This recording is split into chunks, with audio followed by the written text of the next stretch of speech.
Hey. It's good to be back. Mm-hmm. I was in Florida for a few weeks. Lost my luggage on the way down, which is becoming a common thing with a particular airline I fly.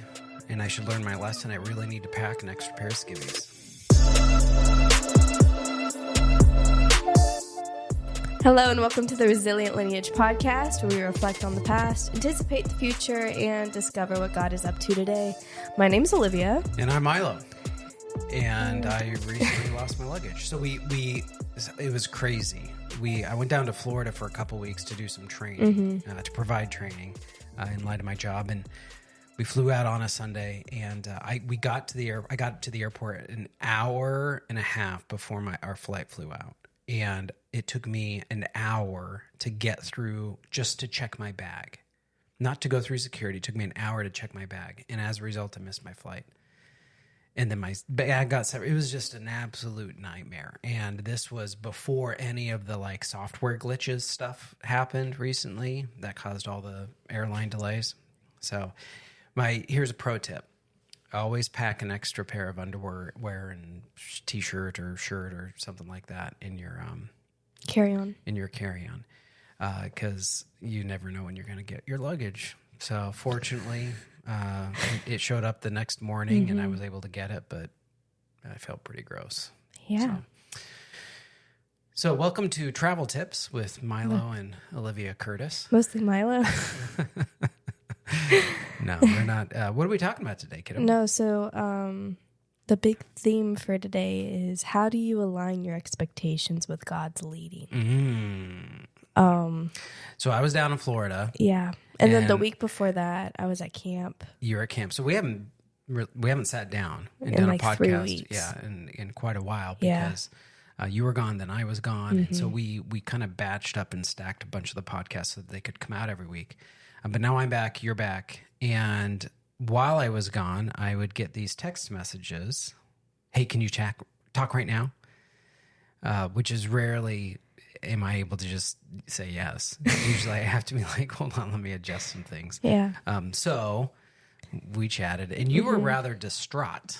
Do you want to talk about that? I was all over the place. So back in December, I didn't know which college I was going to go to, what I was going to do, what I really wanted to do per se. Thought I was going to go to this one university, and then I kind of just felt like the Lord saying, no, we're not going to go there. We're going to stay local. So I will be attending Regent University in the fall. Now, Yay, we should put the applause in there. Yeah, you can do it, Dad, with your own hands. I can. Actually, do you want to do that again? Where are you going this fall? I'm going to Regent University. Oh my gosh. I like the grunting men in the background. But, so, then I was just like, you know what? I walked the campus. It's just like, I felt like that this is my next step. This is where I'm going to get my degree. And then I kind of just fell in love with it. So my parents are kind of like, why don't we live on campus? You actually experience the college life. Because my parents are here one more year and then they move. And because Regent University is like a half hour. It's not that far from where we live. Yeah. So with that said, I kind of made these they were not terrible expectations for myself. And I set up a vision of I'm going to have this dorm, this kind of lifestyle. I'm going to cook these meals. I'm going to be able to host. So the dorm I wanted, allowed me to have my own space, a living room, a dining room. Very much I love hosting. I can have people over. And which, for clarity, what you build your expectations and vision around was the most ideal set of circumstances that the college offered. Yeah. You're excited because you're I get to go to college. I'm going to be an incoming freshman. I'm stepping out of high school. Yeah. You have these very vivid, lofty vision. Dreams. Yeah. Oh, the lessons we learned. For real. So last week, I sat down and got on my Regent portal app and went to go see my roommate stuff. So I was I want to see who I'm going to room with.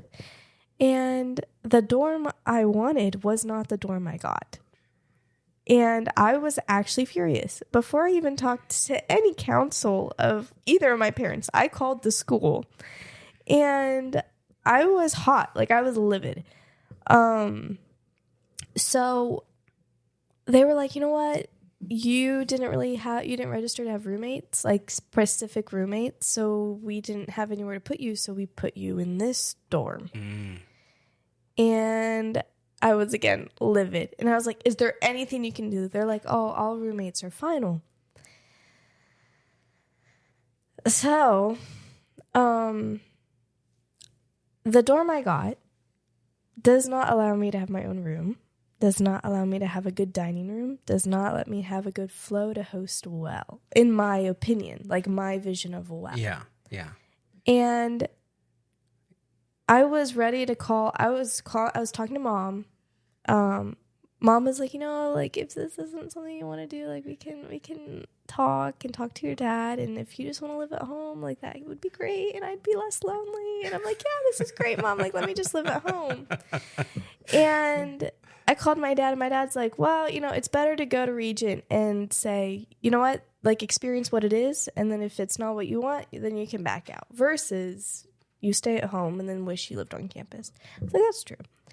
So the next day. Which is not the tone. Okay, let me give you my perspective. Your tone versus my tone. I was crying on the phone. My perspective of the conversation is I get this phone call and you're all weepy and upset and spun up. And vulnerable. I can tell you're getting people advising you that are saying like, oh, that's right, you should have been able to have that, and this isn't as good, and you should, if you've lived home, it's way cheaper, and if you lived home, you'd have way more freedom and opportunity. You'd have your own room. Yeah, so. Like they're kind of fueling that thing. Mm-hmm. And like my thought was like, well, this is great for you, like, to adjust and be challenged in some areas. Like, having roommates is a good thing because it reveals things that are in your soul that the Lord wants to sanctify.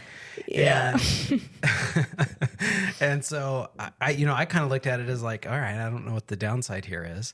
I mean, I get you're disappointed, and I agree that the other setting would have been more desirable. But at the same time, I was also thinking, if you don't start on, I've been around colleges enough that when you don't start on campus and you show up like second semester, you feel like you're a lap behind because other people have had these experiences and they've been through some, shared moments with one another that, builds these friendships. And then you show up late, and it's like, and I know you don't like showing up late for things. You like being a part of things. And so I knew that would be more frustrating to you than anyway. So that was my counsel, was like, hey, press forward, pray on it. Yeah. Don't assume that God is telling you not to do it. Mm-hmm. Assume that the Lord is, don't only withdraw your application to live in the dorm if the Lord's telling you to withdraw it. That was your, and his was probably like the wisest and more like, let's actually listen to God's plan versus like, well, you didn't get what you wanted. Yeah. So all that to say, my expectation, like, they weren't bad expectations. Like, it's not like I was wishing for I'm not going to compare. It wasn't the Lord's expectations. Right. This is not his path for me, and that was my fault for kind of building this structure of a plan of like freshman year. Yeah. So with the dorm I got, like, I'm not going to be able to host well, and I will have to share a room with 2 other people. That you don't know. That I don't know, never met, in person, and I'm going to have to share it with them for 10 months. And so, anyway, the next day, I read this passage, which is the main focus of today's talk. Do you want me to read it real quick? Yeah. Okay, so it says, "Forget the former things, do not dwell in the past.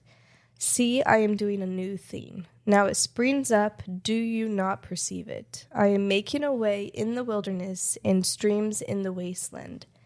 The wild animals honor me, the jackals and owls, because I provide water in the wilderness and streams in the wasteland, to give drink to my people, my chosen, that they may proclaim my praise." So why did that speak to you? Well, it kind of just like was a hard punch at the very beginning.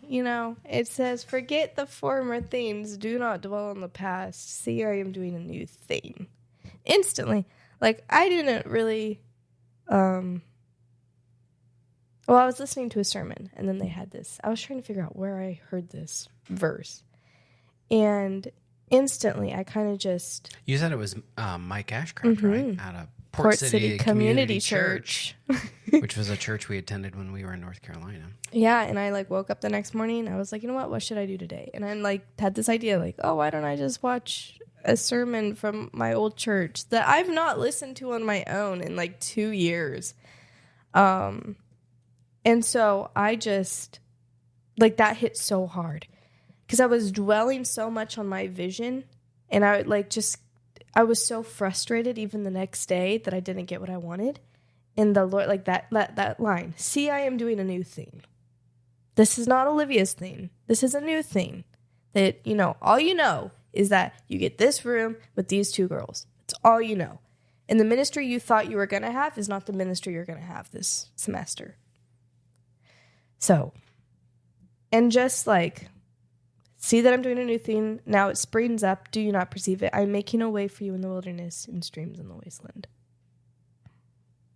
What I got, the cards that I was dealt, felt like a wasteland. Like, even a waste of time. I was just like, you know what? Let me just have I'd love to have my own room. I'll just live at home. Like, it's really easy to opt out and compromise. Mm-hmm. So yeah. Now let's just dive on. Can we dive on in? Well, and then you came to me because we were talking about what to do today for the podcast, and you're like, can we do this for the podcast? And I was like, sure. So this is very much fresh. Very. For you. Yeah. And so, so let's drive. So the question we're going to ask as we look at our podcast today is, how do we align our expectations when moving forward into what God has next? And I think, we try to have this podcast aimed at those that are wanting to live out their faith with their family, whatever that looks like. Mm-hmm. Particularly, we can speak to what it looks like in a military context. And I think, because we move around so much, that it's easy to start cultivating expectations that may be unreasonable or are built upon what things were like. And that's one of the things that I consistently see in people, not just in the military, but just with anybody that goes through a transition, is that they talk a lot about how things were, where they came from. And so they're very much focused on the past. They're very much, and I would argue, a common thing is that you can see they're very insecure about their present moment and who they are in their present moment. And I think a lot of that is born out of the fact that they are finding themselves in a difficult and uncertain place. And as a result of that, there's sort of this disposition to wanting to long for how things were versus pressing into what God has now. And that's going to be true regardless of your age. And so the sooner you can learn these lessons and sort of figure out what the mental kind of rubric needs to be, the sort of matrix of decisions and choices you need to click through when pressing into it is really important. Because I wish I could tell you like, oh, good, you learned the lesson. Check that box. You're not going to have to face this again. You're going to face this over and over and over again. Because I have to face it over and over again. And I think anybody that is pressing forward into what God has is constantly going to be in that place of needing to sort of be reminded of this lesson. And so, what I would say, and I want to encourage those of you that are listening that if you're going through something or somebody that's going through something, this may be a good podcast to press into them. We're going to have some kind of healthy application questions to ask towards the end of this. And I would encourage people to think about, who could I share this with? Who could I have this discussion with? Maybe you're going through this and you need to pull a friend aside and say like, hey, I kind of want to process some of these things out loud. Because we're going to give you some concepts and language around this that may prove helpful. But it's going to only be as effective as you're able to apply it. And I've learned that that kind of application comes in the context of community. Who are people you can have this dialogue with? Like, so for example, so your impetus to think in a different way was because you reached out to those that were around you to seek advisement, right? And you got different advisement, but then that drove you to, all right, what does God have for me in all of this? And then that's when, the spotlight on a particular set of guidance and wisdom was provided to you. But it was in the context of community, right? Mm-hmm. Okay, so how do we align our expectations when moving forward into what God has next? That's the question we're going to be wrestling with. Do you want to? Yeah. What's the first thing it says? Forget and do not dwell on the past. Yeah. So that's literally what it says. What it says. Forget the former things and don't dwell on the past. Now, you and I talked a little bit about this because there's a difference between what this passage is calling us to, and there's a lot of passages in the Old Testament, even in the New Testament, but particularly in the Old Testament, where God is constantly calling his people to remember the past. Mm-hmm.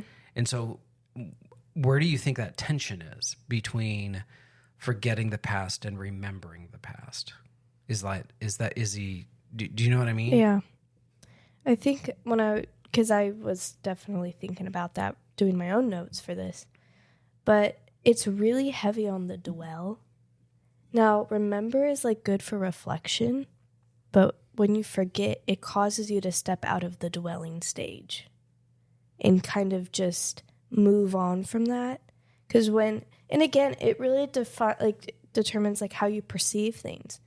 Like, are you perceiving whatever's next as something you don't like because it's not like what you used to have, and you just constantly dwell in that anger and anxiousness and disappointment and I had it good then, versus like, okay, I remember these things, and because I've remembered these things, it's where I am now, so I'm prepared to step into what's next.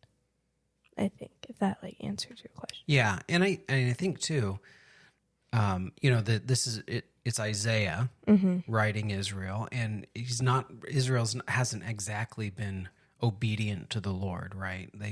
Some of them are in exile at this time, meaning they've been taken into slavery by pagan nations. And so it's a people that they're in a season of disappointment. They've been through a lot of trials. They've been through a lot of difficulties. It's due to their leaders not being obedient. It's due to the people not demanding that their leaders be obedient. It's due to the priestly order being debaucherous. I mean, there's a variety of failures culturally within the life of Israel that I think, when you focus on, I'll say it this way, one of the things that the scriptures call us to do is to remember the faithfulness of God. There's not a lot in the scripture that calls us to remember our failures, right? And I think that's one of the things that it's being asked to forget. Hey, forget what your expectations are. Forget how you failed. Forget where people have failed you. Forget. Do you know what I mean? Mm-hmm. And I'm not saying like forgive and forget. Like we recognize, we remember these things, but for the purposes of making the next decision that's in front of you, you're gonna have to let these things go. Yeah.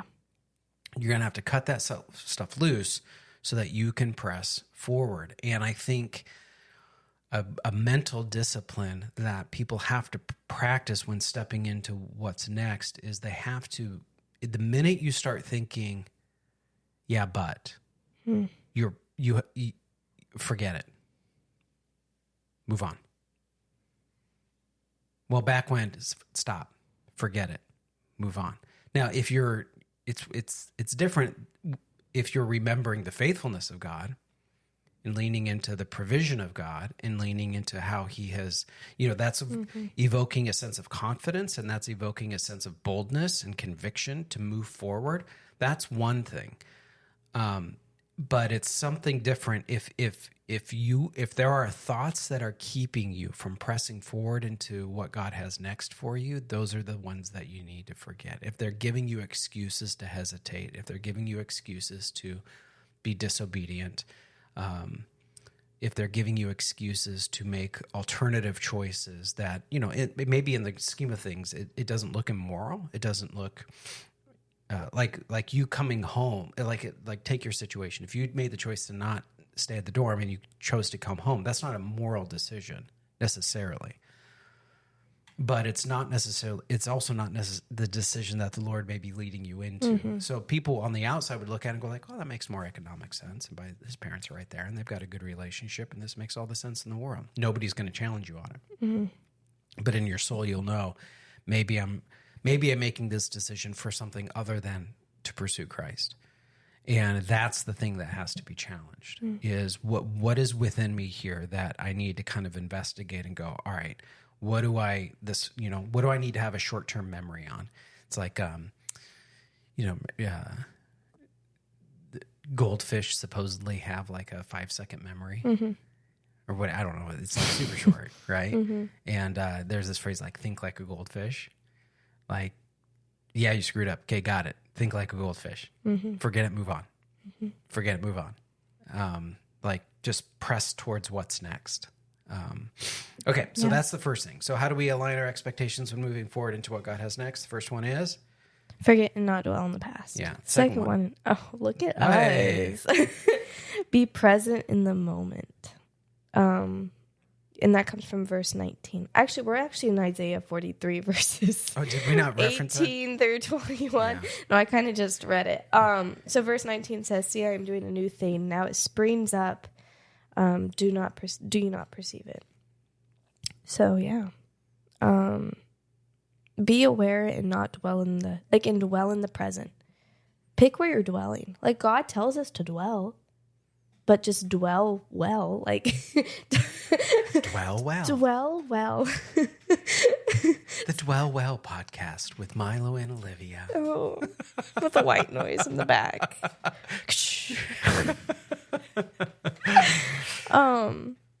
Yeah, like be aware, be present. Focus on what's today, because today's a gift. And and also just it's really easy to like want to look forward and you're missing this whole opportunity, like God could use you. Sure. Or dwell back and dwell back and dwell back, and you're not taking right now. What was it, that one quote on Sunday? When it was talking about, this is so like, this is live. This is live. Where it was saying you have these high expectations for yesterday and tomorrow, but you underestimate today. Oh yeah, Pastor Grant shared that. That wasn't this week. It was the week before that. Yeah. Yeah. Shoot, I have that quote because I know you do. I have the notes. It was a really good quote. Yeah. Hold on, I'll pull that up. Okay. Yeah. Fill the dead air. With the what? You kidding? Yeah. So the scripture isn't. This is so raw. No. So this is what I'm saying. It's like the Lord tells us to dwell, so we should dwell in the present and look around and like find blessings here. Like the Lord, I got so caught up in like what I'm gonna do at Regent and how I want to have this one lifestyle there, that the Lord's just kind of like, nope, we have a new thing. You're going to learn to share. That's a big one. Like that was really heavy on my heart. I'm a super independent person. I kind of do a lot of things on my own. And keep a lot of, like, not keep a lot of things to myself, but like when I come home, like I isolate myself, like go to my room, chillax there. I'll come down for dinner, hang out with you guys, and then go back up to my room. Like I'm super independent. Drive myself everywhere. Anyway, so this stepping into this new season is going to allow me to be dependent on these other roommates. Like it's not just the Olivia show. Like if I want something done to our room, like it's a group discussion. It's not, oh, Olivia wants to do this, then we're going to do it. Or if I want to share a kitchen, like I have to figure out, hey, is anyone allergic to anything? Like I have to be in a place where I have to care. Like it's not that I'm not caring. I'm not saying that. Like, I'm a caring person, but like, I have to be caring in a different way I've never had to experience. And I have an older brother, and it's just the two of us. So I've had the privilege to like not share a room or have to fight for space except for like the bathroom. But even then, that's not that hard. But then I'm like, okay, now I have two other girls, and I've never had to share a room with a girl more than like a week, like more than at camp. And then I come home, I'm like, oh, it's so great to have my own space. Yeah. So it's just, Yeah, do you find the quote? I did. And it's from John Maxwell. We tend to overestimate yesterday or tomorrow, and we underestimate today, which is basically what you said. Yeah. Basically. But I mean, I totally agree with that, that there's one of the things I notice with people is that there can be they got a great vision for their life, or they tell you what they're going to accomplish. And it's like, okay, where are you at with that today? Well, and they come up with a list of reasons and excuses why nothing's happening today. And it's like, I just don't want to be that person. Like, if I'm going to commit to a path, then execute on the path. And it's okay to have ideas, and it's okay to brainstorm, and it's okay to wonder, and it's okay to, imagine what the future could be. But there's a distinct difference between imagining what the future could be for the purposes of embracing the vision God has for you, and daydreaming about the future. Daydreaming about the future is in its most base way, it is giving into the flesh so that you do not have to be present in the moment. Yeah, and I think there's a psychological exercise we teach in the training course that I'm a part of, where we talk about present moment awareness. And there's this thought exercise we have people walk through where they close their eyes and they calm them down. And we have them think of like as thoughts come into your mind, just watch it. Like, think of those thoughts like a conveyor belt, or like that has boxes, and each box is a thought. So like, name that thought. What are we doing for dinner tonight? I wonder, okay, what's the next box? Oh, I got to fill up the car before I get home. Okay, what's the next box?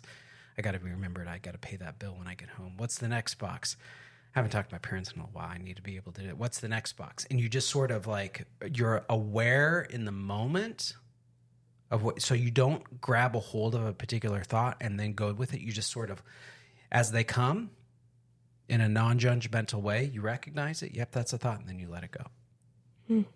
That being able to do that in the moment is really, really, it's actually a skill. And it's something you can do to strengthen your brain. If you'll do that consistently, there's a handful of byproducts of that. One is that you'll be able to focus longer on the work that's in front of you, because when a distraction comes, you just write it down and then get back into what you have to do. The second thing it does is it makes you a much more powerful listener, because you're actually listening to what people are saying. And then as these intrusive thoughts come in, you're able to go like, yep, that's a thought, back to them. Yep, that's a thought, back to them. And it's a skill we're losing because of our devices, and we live in a loud world. So the ability to be present in the moment is culturally, that skill is becoming atrophied for people. So as a result, we have to be, it's like going to the gym. Can you imagine 100 years ago telling people, yeah, in the future, people are really going to need to go to the gym to stay healthy? They'd be like, the only people we know that go to the gym are athletes. Mm-hmm. Do you know what I mean? And now it's like, because we were still an agrarian culture, people lived on farms and fields, or they did laborious work and things like that. And so the nature of the world they were in facilitated a sort of physical and mental, and I would even argue spiritual strength, that all of the creature comforts we have today, all of the resources we have available today, and the access to information and a wide variety of things don't mandate that we practice, that we have the same level of fitness when it comes to these different areas in our life. And so the ability to be present in the moment that God has for you is actually, it's not just like, do it. It's a skill. It's a spiritual skill to be able to do that. And which means the beauty of it is that skills are things you can learn, but they take practice. They take effort. They require you to do it over and over and over and over again. And the more you do it, the easier it'll get, and you'll be able to reduce the amount of distractions you have. You'll be able to stay focused on a particular moment more and more and more and more, but you have to be able to be in that moment, because the passage says, see, I'm doing a new thing. Now it springs up. Do you not perceive it? And it's like, in some ways, when you and I had that phone conversation, the question was like, well, seek the Lord on this, get his eyes, because he will show you what he wants you to see.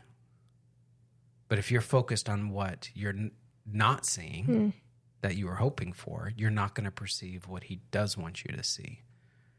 You have to be able to open your eyes to that. Yeah. So be present in the moment. Okay, good. Next. Cool. Choose to trust God amidst uncertainty. Yeah. So how do we align our expectations moving into forward with what God has next? Choose to trust God amidst uncertainty. Okay, cool. Those come from verses, the other half of 19 through 21. And it says, I am making a way in the wilderness and streams in the wasteland. The wild animals honor me, the jackals and the owls, because I provide water in the wilderness and streams in the wasteland, to give drink to my people, my chosen, the people I formed for myself, that they may proclaim my praise. Good stuff. So I really didn't know what to do with like this section per se. Because like when it's like got to like, the animals honor me, it's really easy to be like, okay, that doesn't apply. Like, I'm not an animal. I'm a formed person made from God. Pass. Yeah. It's so easy to... So I was kind of like, Dad, like, here you go. Well, and I think, too, like, the front part of this passage, that's what snagged you. Right? But the promise is on the back half. Yeah. So on the front half is the instruction. Right. You need to forget the former things. And don't dwell on the past. Okay. Got it. Look what God's up. So there's these kind of two things. Some of it is like, there's something for you to do. There's something that God's going to do. And then there's something that God, here's how these things two marry up. And so when we were looking at the notes, I said, well, what's the significance of a jackal? And you're like, I don't know. It's not applicable. I thought we just skipped that part. So I've been thinking a lot because I'm doing a little side project for our family right now, and I'm looking into different animal types and like in mythology or in literature, what do different animals mean to cultures, and like when they look at those things, what is the significance of those things? And what's fascinating about the jackal? So the jackal is it's an animal that it's believed to be one of the oldest dog species. So it's considered to be in the dog species. It's monogamous. So once it finds its mate, it has its mate for life. But you'll oftentimes see it by itself, which is an odd.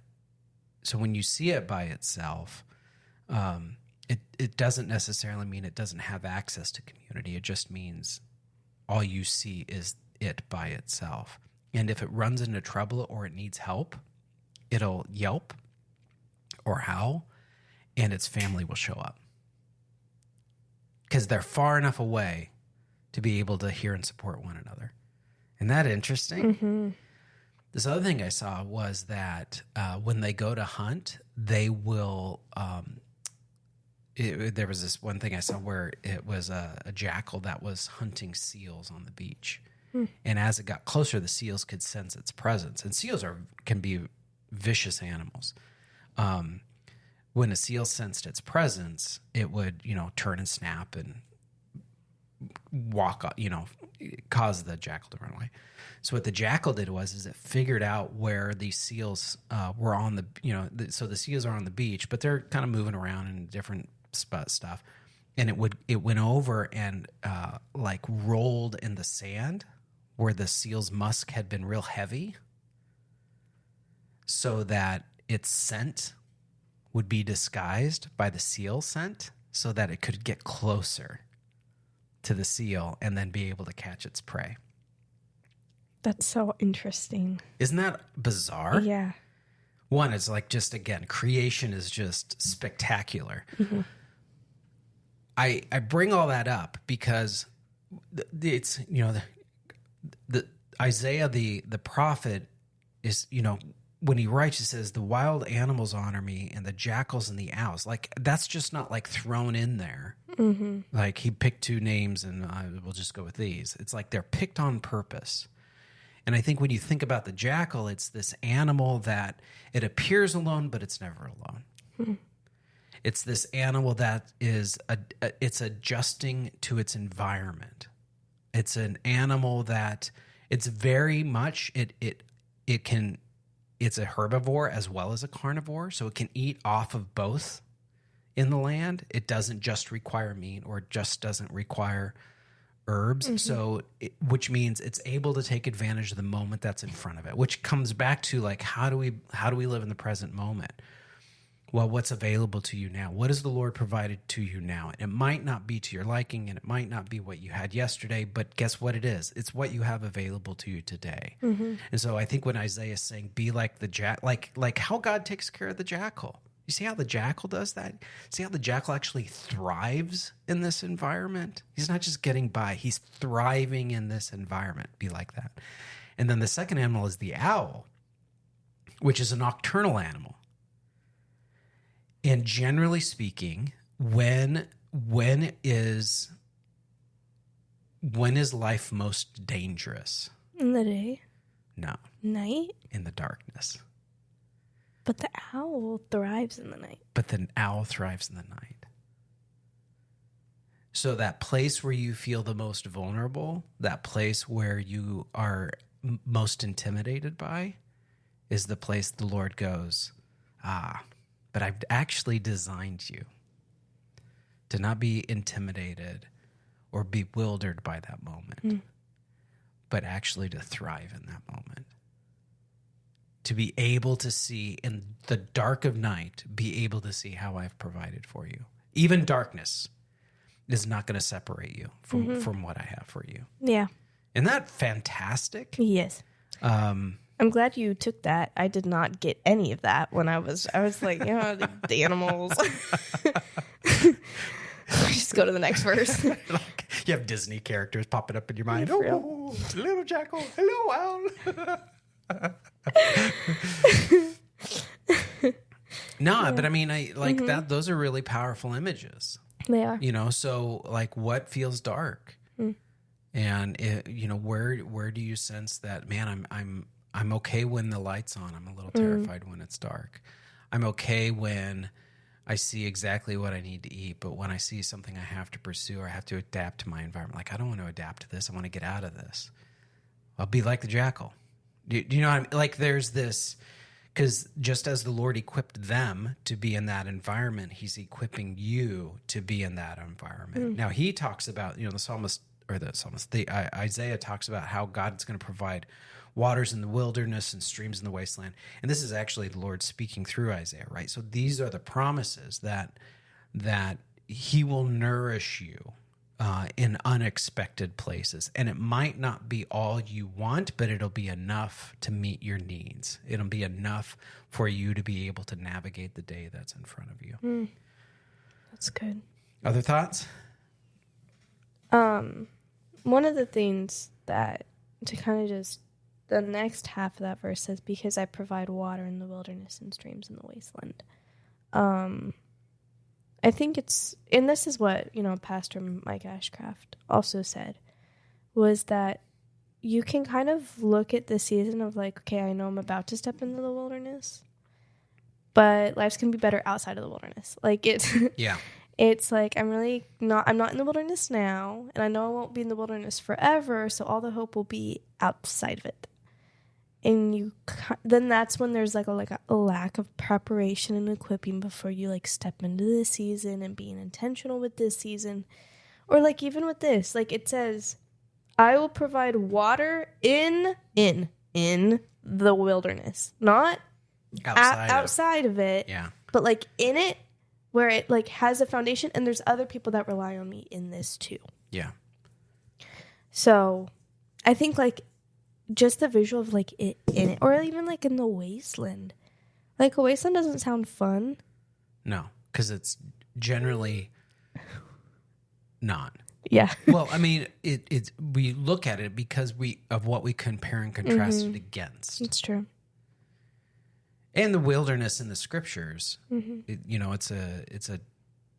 common through a lot of in the biblical narrative, but also in other secular narratives.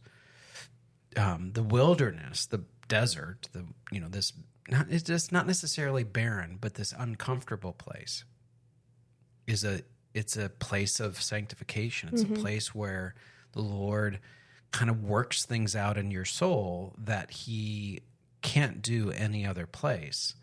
It's where you become confident in who you are. It's where you see his promises revealed, and you can't explain them away because the Lord met you in the wilderness. And, and you just see that over and over and over and over again. I mean, a popular thing, like you see it in the Bible, right? Where does God lead Moses into the wilderness? Once he goes there, he lives there for a little while, and that's where God meets him. And then that's where he raises him up to get Israel. And where does he lead Israel to? The wilderness, right? Where does Jesus get tempted? Jesus gets tempted in the wilderness. David is led into the wilderness when he has to run from Saul. Like it's this consistent thing in the biblical narrative. But then even like in modern pop culture, like Star Wars, where does Star Wars begin with Luke Skywalker? Oh my word. Wilderness.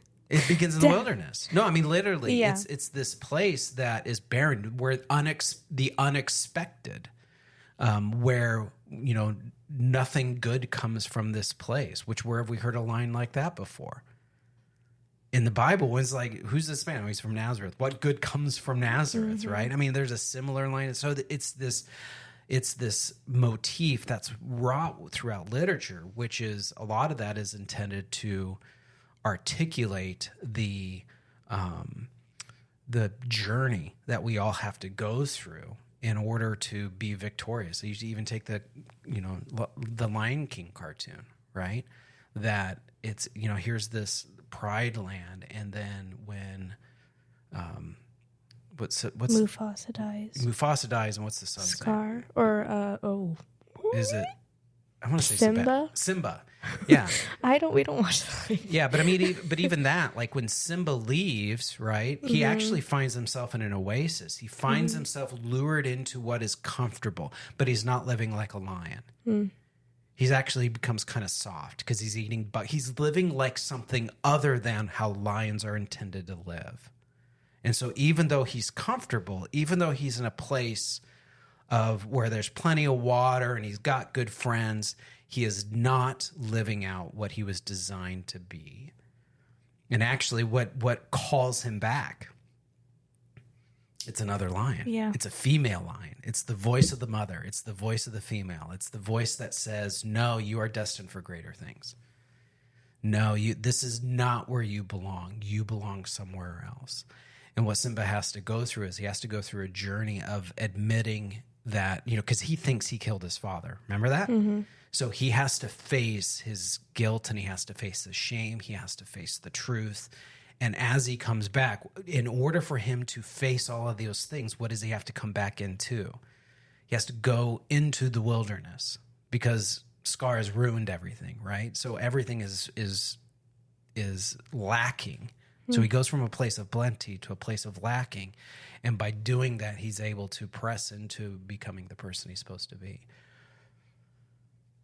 That was really good, Dad. Isn't that interesting? Yeah. So my point is, like, this isn't just like a nice verse. This is hardwired into how we, humanity has learned to live life, to where we even tell our stories along these lines for the purposes of inspiring one another and encouraging one another and admonishing one another. And so when we read this passage of scripture, it's something that will always be relevant to our lives as we seek to pursue God. Okay, so we have some application questions here. Do you want to walk? You wrote these application questions, so you want to walk us through them? Yeah. What is your perception of the wilderness and wasteland? Okay, and just think about that. Yeah. Is it something to be avoided? Is it something to come to the border of and stop? Is it something to race through? And then, are you choosing to live in a way that aligns with necessities of your current situation? What do you mean by that? In a sense of the jackals and the owls have to adapt to the air environment. Are you adapting to the environment you're currently in? And does that align with what God how God wants you to live? But also, are you thriving in that way too? Yeah. Second question. Yeah. How are you preparing yourself for the wilderness? That's good. Mm-hmm. What is your perception of the wilderness? And then are you preparing yourself for the wilderness? Yeah, because either you're headed towards one, in one, or coming out of one. Like and I would even say that it might be different. You might be heading into a wilderness in different areas of your life. So maybe on the family front, things are in a hard place, but at work, things are fine. Maybe physically you're fine, but family life is strained. Or work is what's strained. Mm-hmm.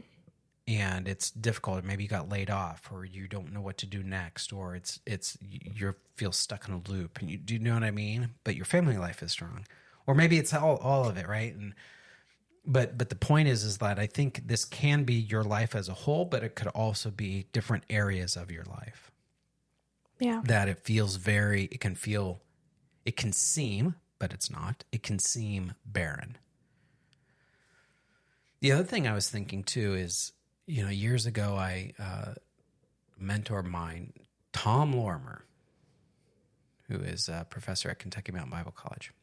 I'm not sure if it was a Bible study or a sermon, but it was smaller context. And I remember him sharing about how he was very upset about something that had happened in the life of the church.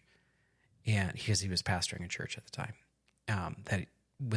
he came to this realization, and he was very angry. Now you could replace that, for the purposes of this, you could replace anger with sadness, frustration, fear, loneliness, like whatever feeling you have, right? You could insert that feeling, but he was feeling very angry, and he felt justified in that anger. And he was praying to the Lord, and he said, "All right, Lord, I feel like I have an attitude right now. I feel like I have a demeanor that I shouldn't have. So what do I do with this?"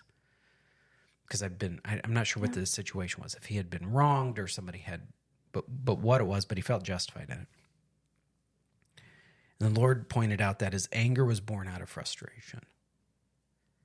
And then the Lord pointed out that his frustration was born out of unrealized expectations. And then the Lord showed him that his expectations were born out of his perceived rights. And it was at that place the Lord went, "You have to give me your rights. What do you feel you have a right to?" Because that is the place that is shaping your expectations. And if those go sideways, you're going to be frustrated, and you'll end up angry, you'll end up sad, you'll end up fearful, you'll end up all of these negative emotions. So if you want to get a handle on that, dial it back to, what do I feel like I have a right to? And have I surrendered those rights to God? Isn't that good? Mm-hmm. Got a little convicted there for a minute. Got real quiet. No, just sinking. We're going to have the altar call down. Just as I am. It is convicting, isn't it? It is. It's like, okay, well, what do I feel like I have a right to?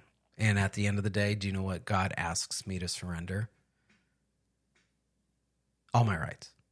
I have a right to nothing. And I know as Americans, we're like, wait a minute, I have a right to free speech and bear arms and religion. Okay, got it. Okay, I understand that in a civil sense.